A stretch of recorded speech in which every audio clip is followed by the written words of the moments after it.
মন্দিরের এই অবস্থা কেন? এত ময়লা কাগজপত্র কেন এখানে? কোথা থেকে এলো? সি সি, কোন হতচ্ছাড়া এই কাজ করেছে? মন্দিরের দরজা তো সবসময় বন্ধই থাকে।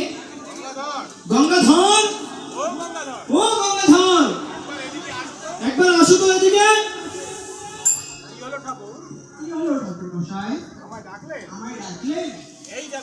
এই দেখো দেখি গর্ভ মন্দিরের কি অবস্থা করেছে। কোথা থেকে এলো সব কাগজপত্র? একই জগন্নাথের মুখে কোথা কোন কাগজ দেখতে পাচ্ছি? তাই তো, তাই তো, এটা সেই পত্রটা আমি অমূল্য ভেবে ফেলে দিয়েছিলাম। এটা সেই তো, সেই কাগজের বাক্সটা যেটা রাজকুমারী হীরামতি আমাকে দিয়েছিল। তবে কি ঠাকুর জগন্নাথ আমার সব চাতুরি ধরে ফেলেছে? কি বিড়বিড় করে বলছো গঙ্গাধর? আমাকে সব খুলে বলো। এর অর্থ কি? আমায় ভুল হয়ে গেছে ঠাকুর, আমায় ভুল হয়ে গেছে ঠাকুর, আমাকে ক্ষমা করে দিন ঠাকুর। আমি বড় পাপী, আমি বিশ্বাসঘাতক, আমি তোমার চরণে অপরাধী।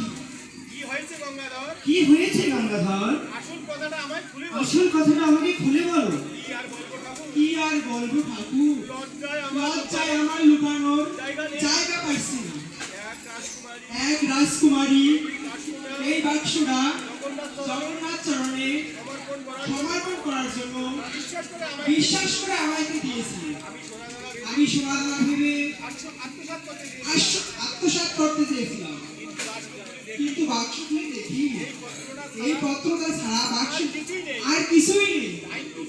তাই খুলে এগুলো রাস্তায় ফেলে আসি। আমায় ক্ষমা করেন ঠাকুর, আমায় ক্ষমা করেন।